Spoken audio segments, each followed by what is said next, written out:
Para conhecer toda a exuberância da natureza, para ver o maior show de diversidade genética da Terra, é preciso ir até a floresta.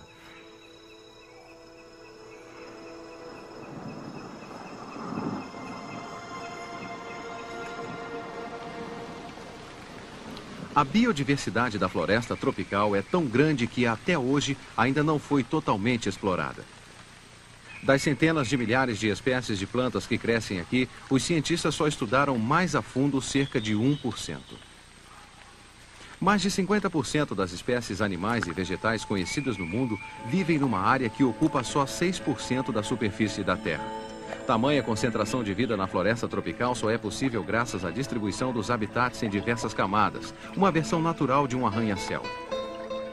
O subsolo úmido e o piso ou andar térreo são seguidos pelo estrato inferior ou sobreloja, pelo estrato médio ou primeiro andar, pelo estrato superior ou piso superior e pela zona emergente, a cobertura. Costumamos pensar que a floresta tropical é um lugar distante de nós, mas estamos todos perto dos seus produtos.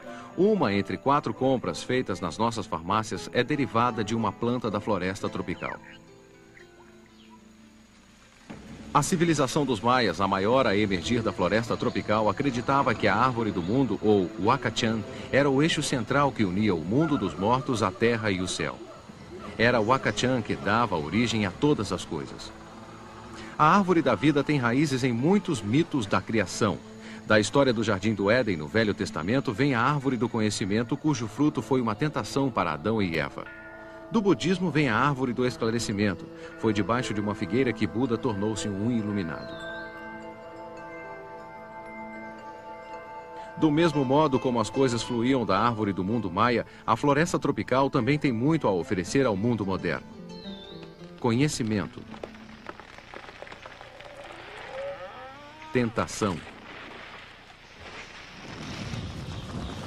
Sofrimento. Talvez até uma pontinha de iluminação espiritual.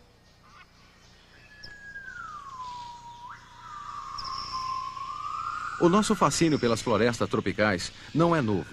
No século XIX, em Palm House, nos Kew Gardens de Londres, foi construída para abrigar plantas tropicais trazidas por exploradores e cientistas.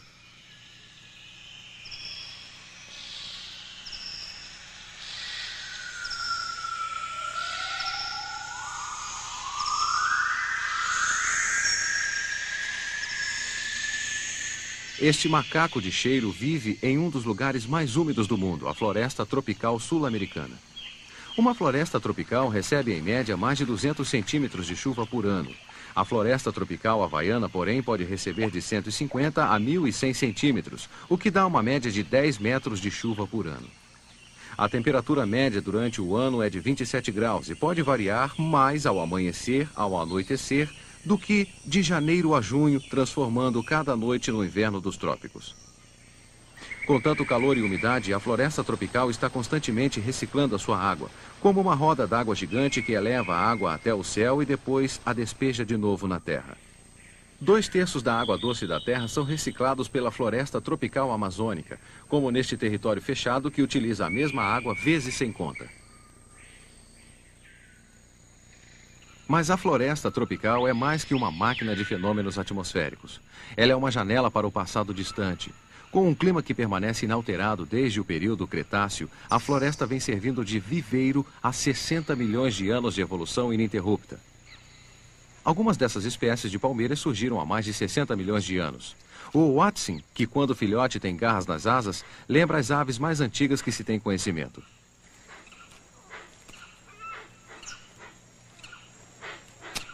Há 45 milhões de anos atrás, as florestas tropicais cobriam áreas maiores da Terra.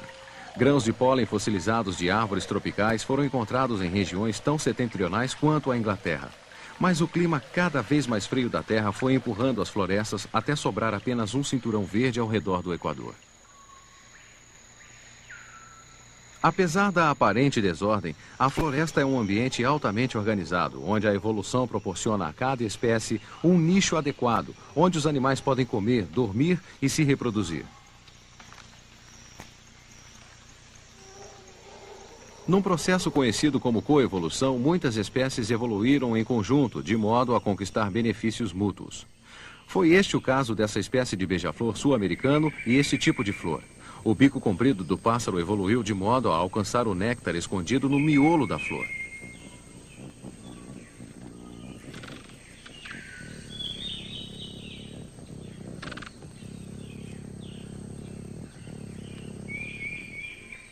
O bico do maçaricão também evoluiu de modo a acompanhar a forma de uma flor. E a flor evoluiu de maneira a permitir que só o maçaricão se alimente nela, aumentando as chances de que o seu pólen seja levado para uma flor da mesma espécie. Esses são apenas 2 exemplos de coevolução entre milhões de outros. Sendo assim, não é de causar espanto que a floresta tropical seja um verdadeiro emaranhado de vida. Enquanto os Estados Unidos e o Canadá juntos têm 700 espécies diferentes de árvores, podem existir até 750 espécies de árvores em um único quilômetro quadrado da floresta tropical da Malásia.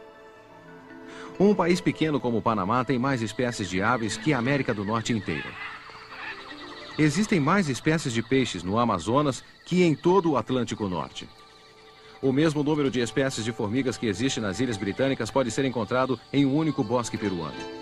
Uma quantidade e uma variedade tão grande de vida animal não seriam possíveis sem um farto estoque de alimentos. A floresta tropical é uma imensa fruteira, com mais de 3.000 tipos diferentes de frutas. O mamão papaya e a manga estão entre as frutas que os povos europeus aprenderam a consumir. A primeira fruta da floresta tropical a ser descoberta pelos europeus em 1882 só podia ser comprada com receita médica e até hoje é cultivada em Palm House dos King Gardens. Trata-se da banana. Mas os europeus já sabiam da existência das florestas tropicais bem antes do século XIX. Quando Colombo desembarcou no Haiti em 1492, disse que nunca tinha visto nada tão belo quanto a floresta que cobre o litoral do Novo Mundo. As montanhas estão cheias de árvores de 1000 espécies, tão altas que parecem tocar o céu. Do século XV ao século XVII, o lucrativo comércio de especiarias atraiu os exploradores europeus às ilhas do sudeste da Ásia. Muitos dos condimentos usados no mundo são derivados de plantas da floresta tropical. Baunilha, cravo, canela, noz moscada, tamarindo, pimenta.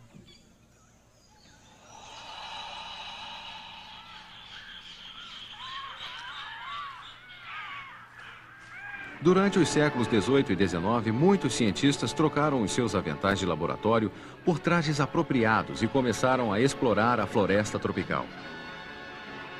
Em 1770, um químico inglês descobriu um novo material capaz de apagar traços feitos a lápis. O material foi chamado de borracha.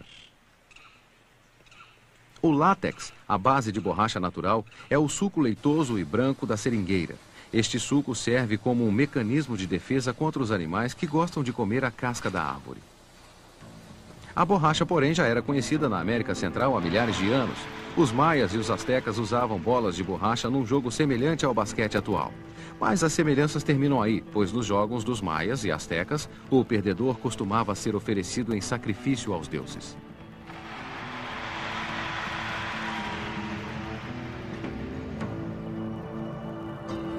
Mergulhando os pés no látex e deixando-os secar, estes 2 povos também inventaram os primeiros sapatos de borracha.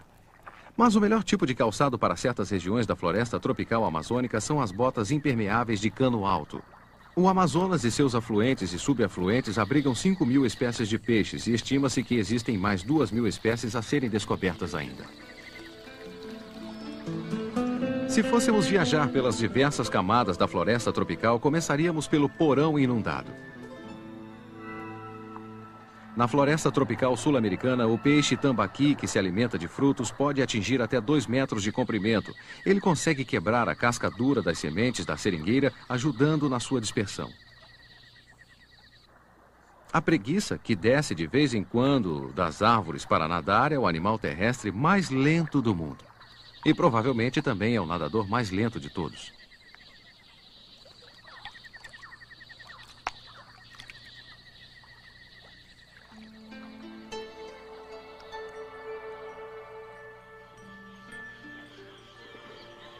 Tão graciosos quanto as preguiças, mas bem mais rápidos, são os botos. Ter boa visão não é de muita utilidade nas águas escuras do Amazonas. Os botos são quase cegos e dependem de um excelente sonar para se orientar. Talvez a habilidade dos botos para encontrar o caminho certo no escuro explique a crença de certas tribos amazônicas. Dizem que à noite, os botos transformam-se em rapazes bonitos e seduzem mulheres inocentes. Muitas gestações inesperadas são atribuídas aos botos. O piso da floresta tropical. Uma zona sombria. Os estratos superiores da floresta bloqueiam a maior parte dos raios solares. Só 1 ou 2% de luz chega até aqui. E o andar térreo é sombreado, escuro, mas surpreendentemente espaçoso.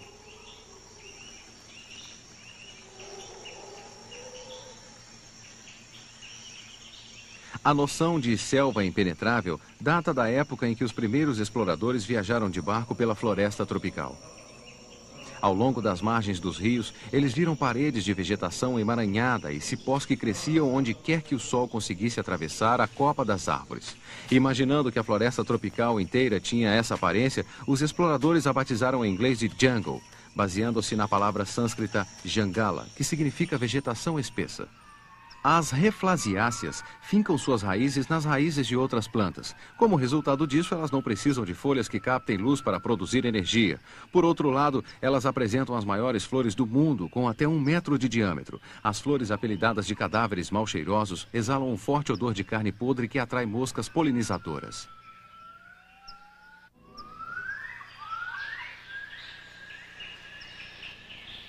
As plantas que crescem no estrato inferior lutam pela luz do sol com suas grandes folhas. Quanto maior a superfície capaz de absorver a luz que se infiltra por entre a copa das árvores, melhor. Graças à sua habilidade de sobreviver com pouca luz, muitas das plantas que costumamos cultivar dentro de casa são originárias do estrato inferior da floresta tropical.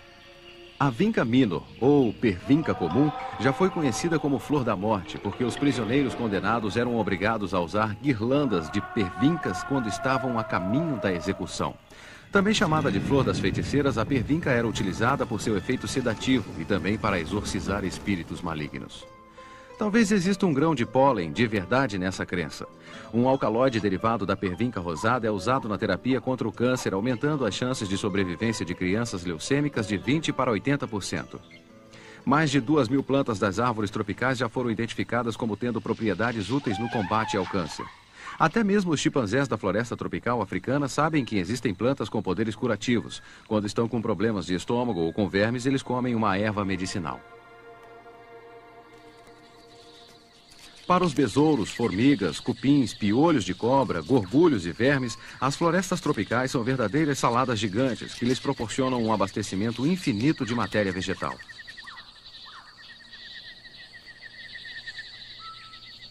Abelhas operárias pousam sobre um lagarto morto. Elas formam apenas um grupo de reconhecimento dentre legiões de outras espécies que patrulham a mesma área à procura de animais mortos. Incentivados pelo calor e pela umidade, fungos e bactérias cumprem a sua função de decompositores, alimentando-se de um estoque constante de matéria orgânica. Estas equipes de faxina são tão eficientes que o chão da floresta permanece relativamente limpo. Ao contrário dos varredores de rua humanos, os faxineiros da floresta nunca reclamam da constante chuva de folhas que cai das árvores. E nunca se cansam de trabalhar.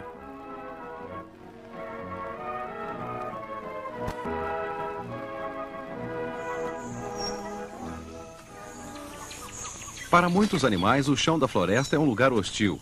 Este lêmure de Madagascar, chamado sifaca, desenvolveu braços tão longos para viver nas árvores que, para ele, andar no chão é um sacrifício.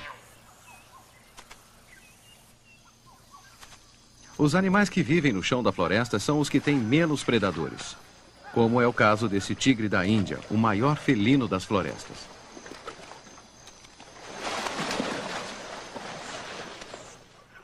Um animal que vive na floresta tropical e que costuma ser considerado ameaçador é o gorila, personagem de filmes como King Kong. Na verdade, porém, o gorila é tímido e gentil.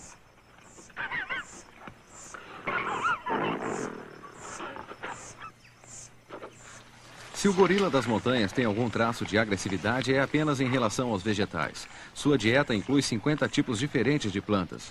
Uma fêmea adulta come até 20 quilos de broto de bambu por dia.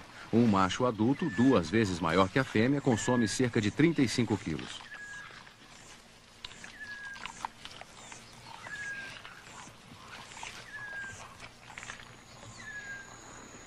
Embora os macacos de cheiro visitem o chão, eles passam a maior parte da sua vida nas árvores, em grupos que reúnem de 10 a várias centenas de indivíduos.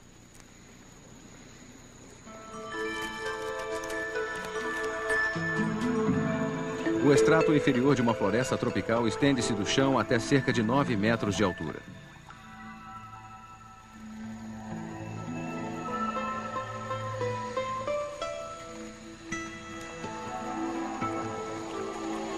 Aqui em cima, a água pode ser encontrada nas bromélias, cujas folhas funcionam como reservatórios de água de chuva. Algumas bromélias contêm até 7 litros de água.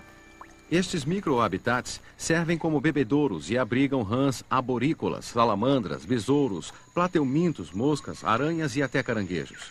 Os microhabitats também servem como berçários para as larvas de insetos e ovos de rã. Quando um chimpanzé decide que é hora de dormir, vai até o extrato inferior e faz uma cama de folhas frescas.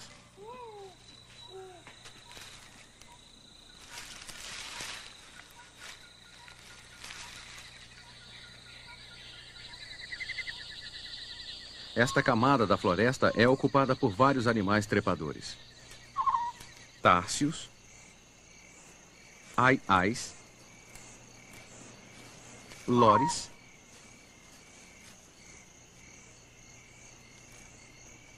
lêmures e jaguares, os segundos maiores felinos das florestas. O jaguar era adorado pelos índios da América Central. Os maias o consideravam o rei jaguar-sol. A mais alta ordem dos guerreiros astecas era a dos cavaleiros jaguar. Os astecas acreditavam que o fruto de uma árvore do estrato inferior, o cacaueiro, era o alimento dos deuses. Eles usaram o fruto para criar a primeira versão conhecida do delicioso chocolate quente. O paraíso para uma certa espécie de mariposa é a pelagem da preguiça, um verdadeiro tapete móvel em câmara lenta, no qual também vivem pulgas, carrapatos, besouros e algas. Quando a preguiça desce até o chão para defecar, a mariposa pula fora, põe os seus ovos no excremento e torna a pegar uma carona até o alto das árvores.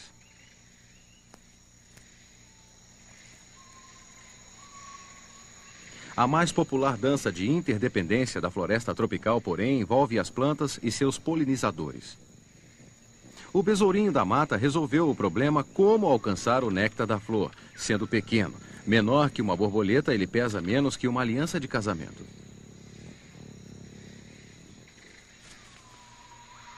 Assim como existe a abundância de polinização da floresta, existe também uma grande fartura de dispersão de sementes.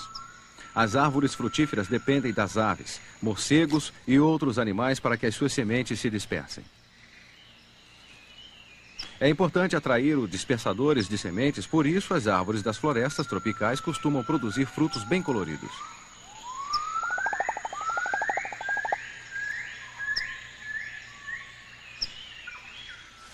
Uma das mais interessantes formas de dispersão é a que envolve os morcegos frugívoros e as figueiras. Existem muitas figueiras aqui e os morcegos fazem um excelente trabalho comendo figos e dispersando suas sementes pela floresta.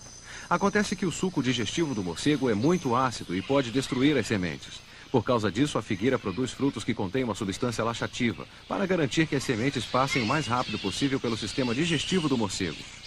Em Samoa, estima-se que os morcegos frugívoros são responsáveis por mais de 80% da dispersão de sementes de figueira, o que se costuma chamar de chuva de sementes. Talvez a mais famosa figueira de todas seja a figueira estranguladora. Ela lança raízes adventícias sobre uma árvore hospedeira até envolvê-la por completo, sufocando a vítima dentro de um caixão vivo.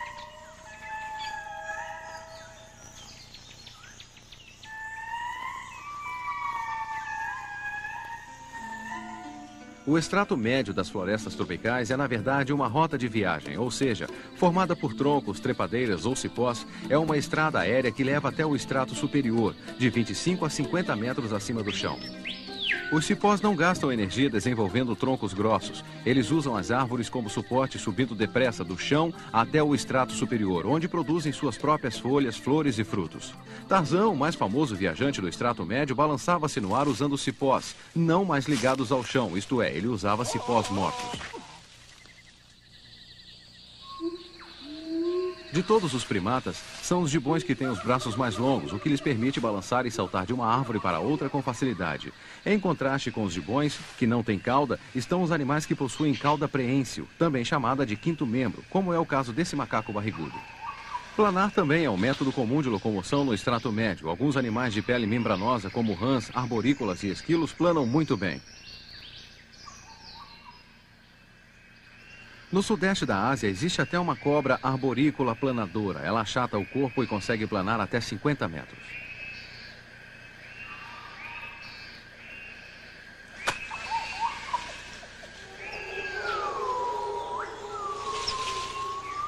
Se há um lugar na floresta tropical que pode ser verdadeiramente chamado de selva, esse lugar é o estrato superior.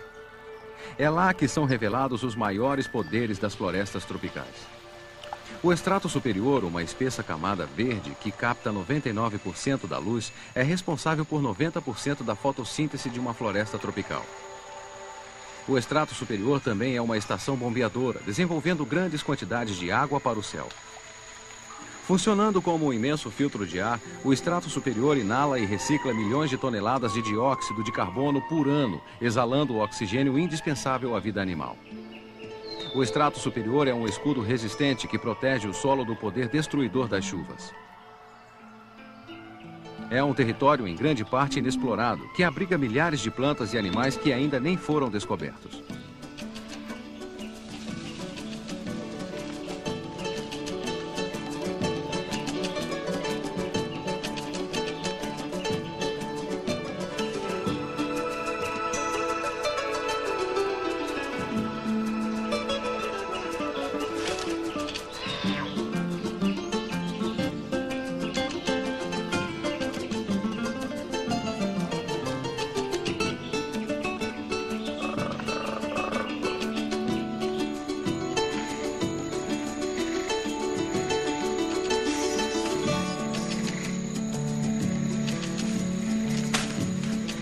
Muitas espécies passam a vida toda em cima, no alto, sem jamais tocar o chão. Eles se alimentam de folhas, frutos e presas. A terra fornecida pela constante decomposição de matéria vegetal oferece base de apoio e nutrientes para diversas plantas. As plantas epífitas, que crescem sobre outras plantas sem prejudicá-las, contribuem para a produtividade das florestas tropicais, filtrando água e captando energia solar. Para muitos insetos, essa planta carnívora amarela, assediada, é um bebedouro no qual jamais conseguirão sair. Uma criatura à procura de água escorrega pelas paredes lisas e cai num tanque de suco digestivo.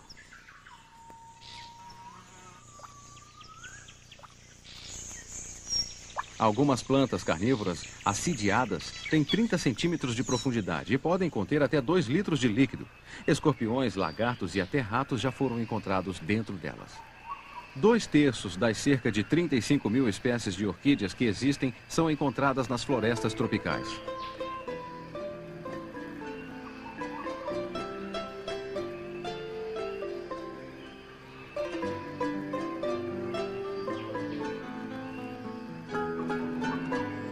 O louva-a-Deus orquídea adaptou-se para não ser visto.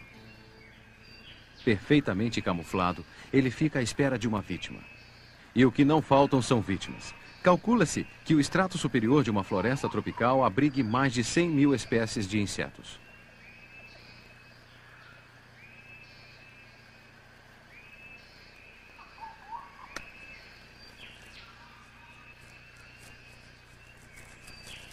Incluindo um dos maiores insetos conhecidos pelo homem, a mariposa atlas, com 30 centímetros de envergadura de asas.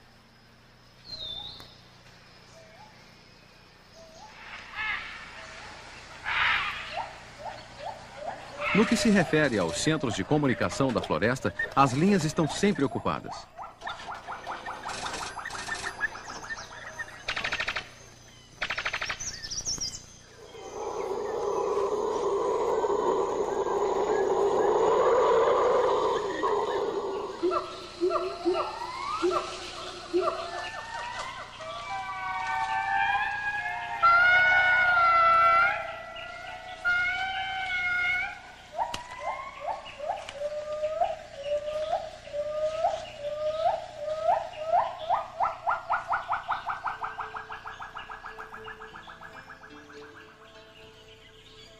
Acima do estrato superior fica a zona emergente, o apartamento de cobertura das florestas tropicais.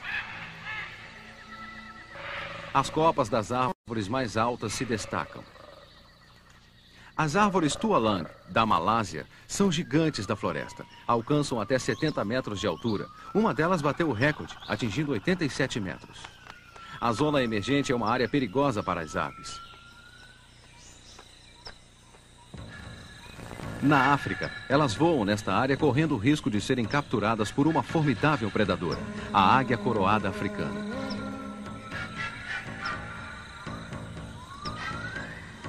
Exímia caçadora, essa águia pode arrebatar uma ave ou até mesmo um macaco alojado numa árvore.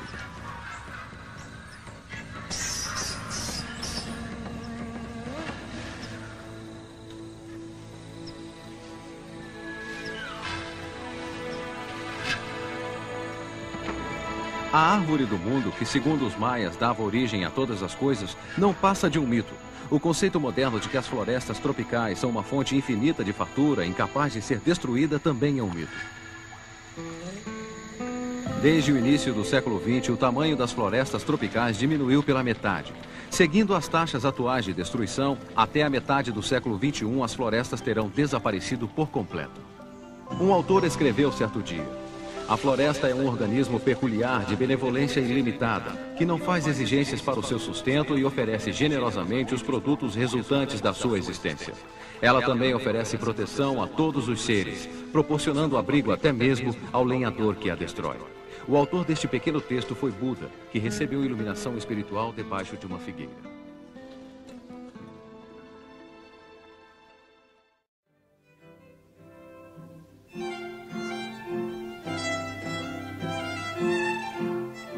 Desde a sua criação, o foco das estratégias do Slow Food tem sido a defesa da biodiversidade.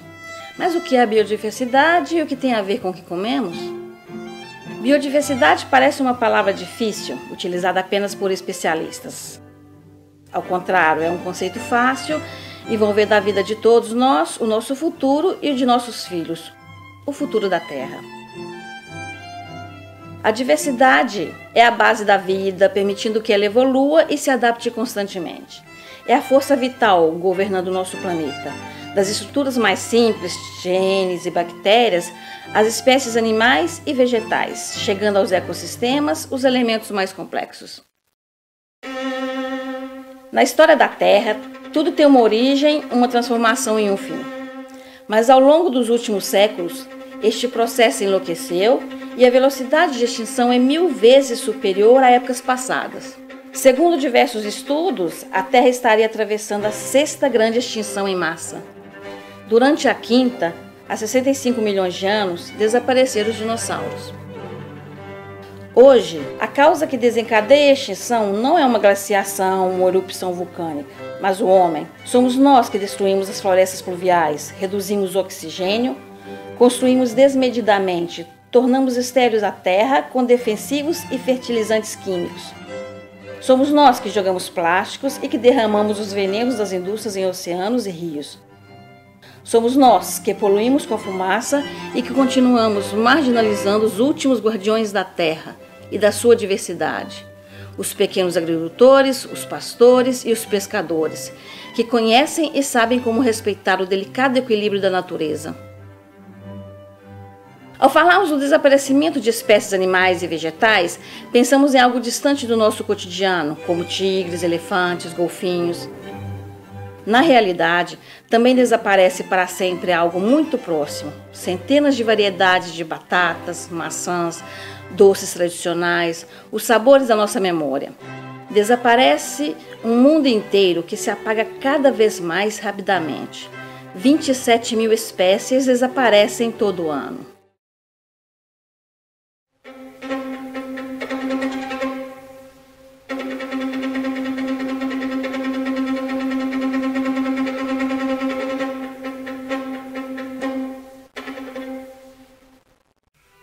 Hoje, 60% das calorias que constituem a base da alimentação humana vêm de 3 cereais: trigo, arroz e milho.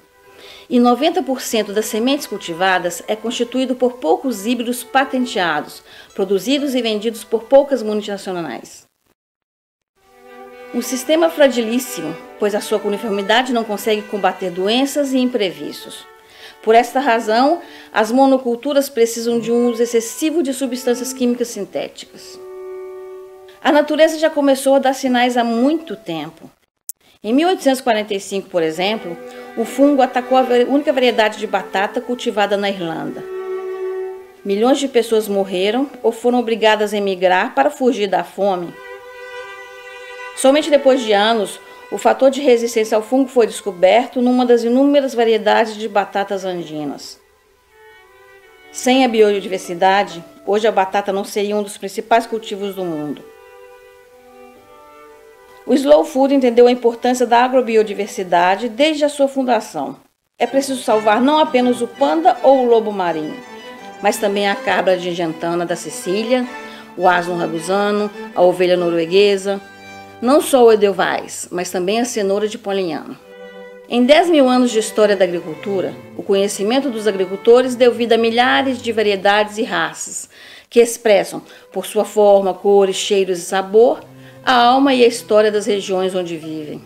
Mas a mecanização é inimiga da diversidade. Assim, a partir dos anos 50, a produção agrícola foi progressivamente se concentrando em um número cada vez menor de espécies e variedades, criadas para atender às exigências do mercado global, indiferentes ao vínculo com o território, mas capazes de produzir em muitos locais diferentes, resistindo a longas viagens e com um sabor padronizado. Por exemplo, embora existam milhares de maçãs selecionadas pelos agricultores, apenas 4 variedades comerciais representam 90% do mercado mundial. O Slow Food considera cada produto, cada alimento, como um conjunto de muitos aspectos diferentes ligados entre si. Imagine uma grande árvore, com raízes profundas em 1000 direções, com um grande tronco e galhos crescendo para o alto, com folhas, flores e frutos. As raízes são firmemente fixadas a uma região, um clima, uma altitude, uma exposição ao sol. É a terra que acolhe as sementes e que faz com que cresçam. Mas o território não é apenas solo, clima, geografia. Também é cultura, saberes, técnicas artesanais. O alimento é a expressão de um idioma, da música, da poesia, dos rituais de uma comunidade. As raízes são profundas e, em seu caminho, encontram raízes de outras árvores, trazendo consigo outras culturas, outros idiomas, outras histórias. Das raízes, sobe-se para o alto. O tronco da árvore representa o suporte indispensável para uma boa produção, uma produção justa para quem trabalha e limpa para o meio ambiente. Há ramos com flores e carregados de frutos, representando o paladar, o olfato, a visão, o tato e a cozinha, que pode ser tradicional ou inovadora. Tudo aquilo que torna o alimento uma experiência desejável. O alimento é também proteção, com vitaminas, proteínas, sais minerais, carboidratos, gorduras e equilíbrio físico e interior.